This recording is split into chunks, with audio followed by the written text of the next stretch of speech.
ரகுமானுடைய இந்த விவாகரத்து மேட்டர் நேற்று இரவிலிருந்து ஒரு பெரிய அதிர்ச்சி தான். 2 பேருக்குள்ள ஒரு சண்டை நடக்கும். அந்த சண்டை நடக்கும் பொழுது ரகுமானுக்கு தெரியாமல்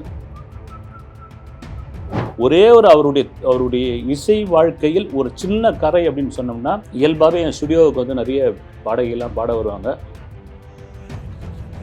இதையும் இல்லாமல் மீறிய ஒரு விஷயத்த, முக்கியமான ஒரு விஷயத்தை அவங்க ஒரு சின்ன விஷயத்தை போட்டு போயிருக்காங்க. விவாகரத்து ஏற்பட்டதற்கு காரணம் அவருடைய மாமனார் தான். இதெல்லாம் மீறி அவங்களுடைய வழக்கறிஞர் வந்தனா ஷா அவங்க சொல்லிக்கிற ஒரு கருத்து ஒரு கட்டத்துக்கு அப்புறம் அவங்களுடைய லைஃப் ஒரு போர் அடிச்சு போயிடும். ரகுமானுடைய இந்த விவாகரத்து மேட்டர் நேற்று இரவிலிருந்து ஒரு பெரிய அதிர்ச்சி தான். அது காரணம் என்னன்னா, நீங்க சொன்ன மாதிரி ஒரு 29 வருட இல்லற வாழ்க்கை, அதை தாண்டி ஒரு 3 பிள்ளைகள்.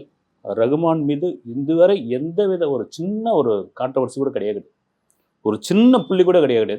ரகுமான் கண்டிஷன் மீறி இது இப்போ ட்ரெண்டிங்கான ஒரு வீடியோவாக போயிட்டு இருக்கு. என்னன்னா, 2 பேருக்குள்ள ஒரு சண்டை நடக்கும். அந்த சண்டை நடக்கும் பொழுது நான் தான் முதல்ல மன்னிப்பு கேட்பேன் அப்படின்னு ரகுமான் சொல்லிடுது. இதுதான் விட்டு கொடுக்குற மாதிரியான ஒரு விஷயம். இதெல்லாம் மீறி இவங்களுக்கு எந்த இடத்துல ஒரு மிஸ் அண்டர்ஸ்டாண்டிங் வந்தது, எங்கே இவங்களுக்கான அந்த உறவில் விரிசல் ஏற்பட்டது, இது வரைக்கும் அவங்க ஓப்பனாகவே சொல்லலை. நேற்று இரவு சாய்ரா பானு அந்த சோஷியல் மீடியாவில் போட்டிருந்த அந்த தகவல் தான் தமிழ்நாட்டை தாண்டி, இந்தியாவை தாண்டி உலகம் முழுக்க ஒரு பரபரப்பாக ஆயிடுச்சு.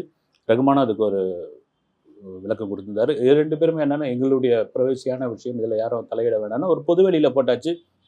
எனக்கு தெரிஞ்சு என்னென்னா, இந்த விவாகரத்து அநேகமாக அப்ளை பண்ணிவிட்டு இல்லைன்னா வாங்கிட்டு பேசுகிறாங்களோன்னு தோணுது.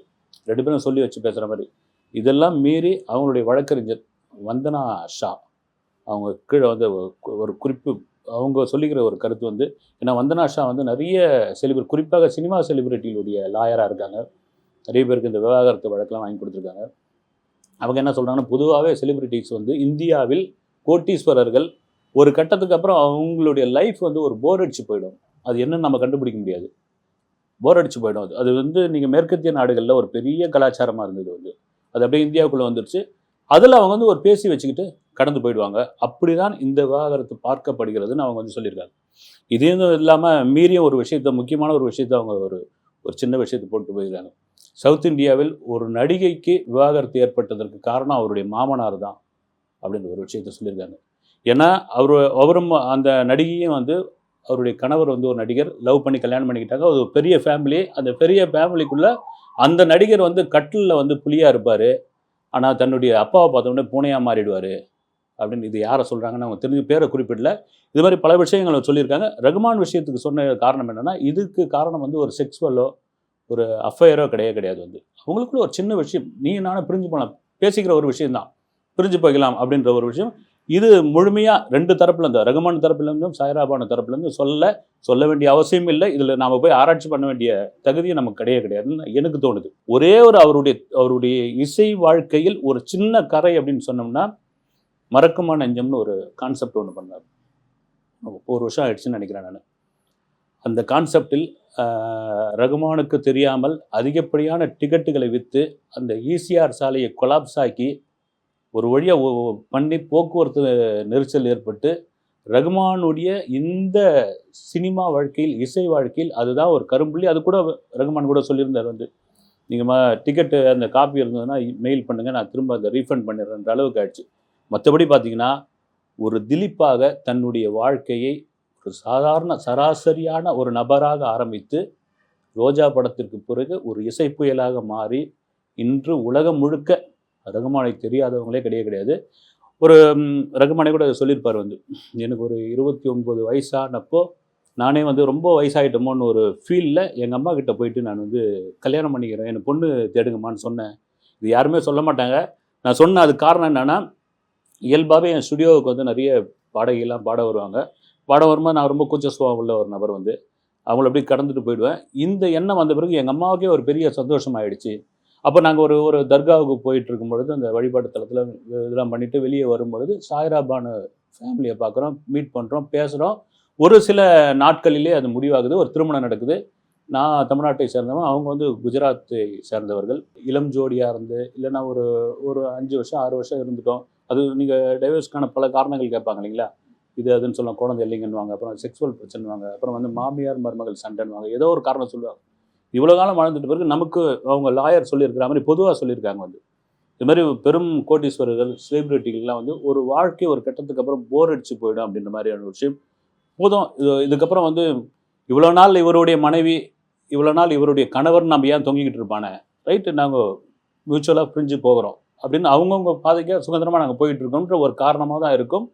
உள்ளார்ந்த காரணம் என்னது வந்து அவங்க உள் மனசில் இருக்கிறது உண்மையான காரணம் என்னன்னு வந்து நமக்கு உண்மையாக தெரியாது. திருமணமாகி ஒரு ஒரு 3-4 வருஷமாக இருக்கிற ஒரு தம்பதிகளுக்கு இந்த மாதிரியான விஷயங்கள் வரும். ஒரு செலிபிரிட்டி அதனால தான் பார்த்தீங்கன்னா இந்த செலிபிரிட்டி வந்து அந்த துறை சார்ந்தவங்களே திருமணம் பண்ணிப்பாங்க. ஏன்னா அவங்களுக்கு அப்போ தான் ஒரு புரிதல் இருக்குன்னு. ஒரு 29 வருஷம் 3 பிள்ளைகள், ஒரு பெண்ணிற்கு கல்யாணம் பண்ணிட்டாங்க, வந்தாச்சு. இவங்க பார்க்காத அந்த விஷயங்கள்லாம் இருக்காது. ரகுமானோடைய பிஸிலாம் தெரியும். ரகுமானே கூட ஒரு இன்டர்வியூவில் சொல்லியிருப்பாரு, நான் திருமணம் பண்ணிட்டு வந்து ஒரு மாலுக்கு போக முடியல, ஒரு தியேட்டருக்கு போக முடியலன்னு சாய்ரா பானு வருத்தப்பட்டதெல்லாம் உண்டு. ரெண்டாவது அவங்க வந்து திருமணம் ஆகிட்டு எங்களது வந்து ஒரு ஜாயின்ட் ஃபேமிலி, அந்த ஃபேமிலிக்குள்ளே அவங்க அடாப்ட் ஆகிறதுக்கு ரொம்ப கஷ்டமாக இருந்தாங்க. எங்கள் அம்மா கூட வந்து அவங்க பழகிறதுக்கு ரொம்ப இதுவாக இருந்தாங்க. அதன் பிறகு அடாப்ட் ஆகிட்டாங்க அப்படின்னு. இது இருந்திருக்கலாம் மேபி ஆரம்ப கட்ட காலங்களில். இது மாதிரி எங்கேயும் வெளியே போக முடியல. ரகுமான் சும்மா வந்து ரோட்டில் நின்னாலே போதும். உண்மையிலே நான் பார்த்து வியந்த விஷயம் என்னென்னா, ஏஆர் ரகுமானுடைய ஸ்டுடியோ வீடு கோடம்பாக்கம் சாமியார் மடம் கிட்ட இருக்குது. முருகா அவர் ரகுமான் ஆகிறதுக்கு முன்னாடி திலீப்பாக இருந்த பொழுது அந்த இடத்துல தான் வந்து இந்த ஒன்று கொடுத்தணுன்னுவாங்க. மேலே ஒரு 10 வீடு இருக்கும், கீழே ஒரு 10 வீடு இருக்கும். சாதாரண ஒரு மிடில் கிளாஸுக்கு கொஞ்சம் கீழே இருக்கிறவங்க வந்து என்ன பண்ணுவாங்கன்னா, இப்போ நம்ம பக்கத்து வீட்டில் கொஞ்சம் ரசம் வாங்கிடுவாங்க, பக்கத்து வீட்டில் போய் சக்கரை வாங்கிடுவாங்க, காப்பி தூள் வாங்கிடுவாங்க. இந்த மாதிரி ஒரு வாழ்க்கை ஒரு 90களில் ஒரு இதுவான வந்து இப்போ மாறி போயிருக்குது. அப்படி இருந்த ரகுமான் ஒரு கட்டத்தில் அவருடைய தந்தை சேகர் சில மலையாள படங்கள், தமிழ் சினிமாவில் சில முக்கிய இசையமைப்பாளர்கள்லாம் பணியாற்றிருக்கார். அவருடைய மரணம் வந்து அந்த குடும்பத்திற்கு ஒரு பேரிடி ஆயிடுச்சு. குறிப்பாக ஒரு குடும்ப தலைவனாக சகோதரி அம்மாவை காப்பாற்றக்கூடிய ஒரு இடத்தில் பொறுப்பில் வந்து ஏஆர் ரகுமான் ஒரு சின்ன வயசுலேயே வந்துட்டார். அவர் தான் இந்த கீபோர்டு அப்புறமா வந்து கம்ப்யூட்டர் மியூசிக்லாம் வாசிக்க இது பண்ணது. இளையராஜா அவனுடைய குழுவில் இருந்தவர். இளையராஜா மற்றவங்களாம் வந்து பிரசாத் ஸ்டுடியோவுக்கு வர சொன்னால் இவர் வந்து 38 முருகேசன் ஸ்ட்ரீட் டி நகரில் இருக்கிற இளையராஜா வீட்டுக்கு வர சொல்லுவார். சின்ன பையன் அங்கே போயிட்டு இளையராஜா கொடுக்குற நோட்ஸ் எல்லாம் இவர் வாசிச்சுட்டு சாயங்காலம் வந்துடுவார். அந்த நேரம் அவங்க அம்மா கூட பார்த்தீங்கன்னா கேரியரில் சாப்பாடு வச்சுட்டு மகனுக்காக வெயிட் பண்ணிட்டு இருப்பாங்க. வெயிட் பண்ணி வெளியே உட்காந்து சாப்பிட்டுட்டு வந்துருப்பார். ஒரு கட்டத்திற்கு பிறகு விளம்பர படங்கள், சில மியூசிக் ஆல்பம் இதெல்லாம் பண்ண பிறகு ரோஜான்ற ஒரு படம் ரகுமானை ஒரு உச்சத்துக்கு கொண்டு போச்சு. ரோஜாவுக்கும் காரணம் என்னென்னா, மணிரத்னத்துக்கும் இளையராஜாவுக்கும் ஒரு சின்ன மிஸ் அண்டர்ஸ்டாண்டிங் ஏற்படுது. கவிதாலயா ப்ரொடக்ஷன், பாலச்சந்தர் சார் கோபமாகறாரு. அப்போது இப்போ தயாரிப்பாளரும் நடிகருமான பிரமிட் நடராஜன்கிட்ட கேட்குறாரு. அவர் வந்து அப்போ வந்து தயாரிப்பு நிர்வாகி கவிதாலயா, என்ன நடராஜா நம்மளால் ஒரு மியூசிக் டைரக்டர் உருவாக்க முடியாதா அப்படின்றாரு. ஏன் சார் உருவாக்கலாம் சார், ஒரு பையன் இருக்கிறார் சார் ரகுமான்னு, பிச்சு உதறிடுவான், சரி வர சொல்லுங்கன்றாரு. வந்த உடனே ஒரு சின்ன பையன் வந்து நிற்கிறாப்புல, இந்த பையனா அப்படின்னு பாலச்சந்தர் சார் பார்க்குறாப்புல. அவர் முன்னாடி உட்காந்து அந்த டியூன் போட்ட உடனே, ஏன்னா வந்து லெஜண்ட் பாலச்சந்தர் சார்லாம் வந்து அவங்க வந்து ஒரு பார்வையிலே கண்டுபிடிக்கக்கூடியவங்க.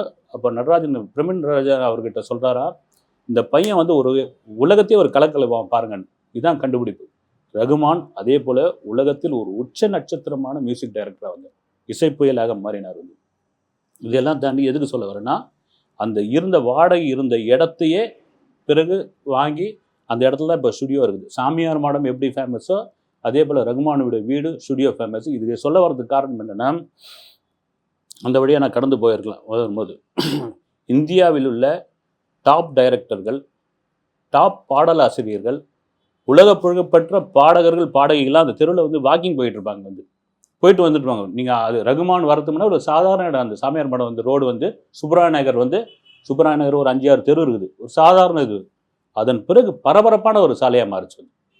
அது காரணம் ரகுமான் தான். வந்து ரகுமான் நினச்சிருந்தா வேறு எங்கேயோ ஈசிஆர்லேயோ ஓஎம்ஆர்லேயோ பெரிய இடத்துக்கு போயிருக்கலாம்.